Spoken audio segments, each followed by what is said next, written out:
Hello guys, అందరికీ నమస్తే. నేను మీ పల్లెటూరు కుర్రోడు వ్లాగ్స్. ఈ రోజైతే తెల్లారుజామున 8 గంటలకైతే మోటార్ ఏసేదానికి కైకాడికైతే వచ్చాను. వచ్చి చూసేకాడికి కరెంట్ అయితే పోవట్లేదు. 8:30కైతే కరెంట్ అయితే వచ్చింది. కానీ 5 నిమిషాల్లో కరెంట్ అయితే పోయింది. చూస్తున్నారు కదా! పంట నాటుకున్న పంట మొత్తం అయితే ఎండిపోతా ఉంది.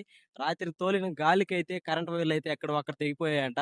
కానీ తెల్లవారుజామున వచ్చి బిగిచ్చారు. అయినా కూడా సరే 5 నిమిషాలే వదిలారు. 5 నిమిషాల తర్వాత అయితే కరెంట్ అయితే పోయింది. 5 నిమిషాల నుంచి ఇప్పటికైతే కరెంట్ అయితే రాలేదు. నాటుకున్న పంటలు మొత్తం అయితే ఎండిపోతా ఉన్నాయి. సబ్‌స్టేషన్‌లోకి ఫోన్ చేస్తే సమాధానం కూడా చెప్పట్లేదు ఒకరు కూడా. ఏదో ఒక సమాధానం చెప్పాలి కదా రైతులకైతే. ఈ తోపుటైతే ఎండబెట్టుకుంటున్నాం మేము పైరుని కరెంట్ లేక.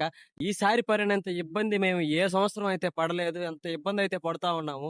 నాటుకున్న పంట అయితే వానలకి మునిగిపోవడం చూసాం గానీ, ఈ తోబుట్టు కరెంట్ లేక నీళ్లు ఉండి కూడా మోటార్లు ఉండి కూడా సరే కరెంట్ లేక ఈ తోబుట్టు ఎండబెట్టుకోవడం వస్తుంది. వీడియో మీకు నచ్చినట్టయితే like and share and subscribe చేసుకోవడం మర్చిపోకండి.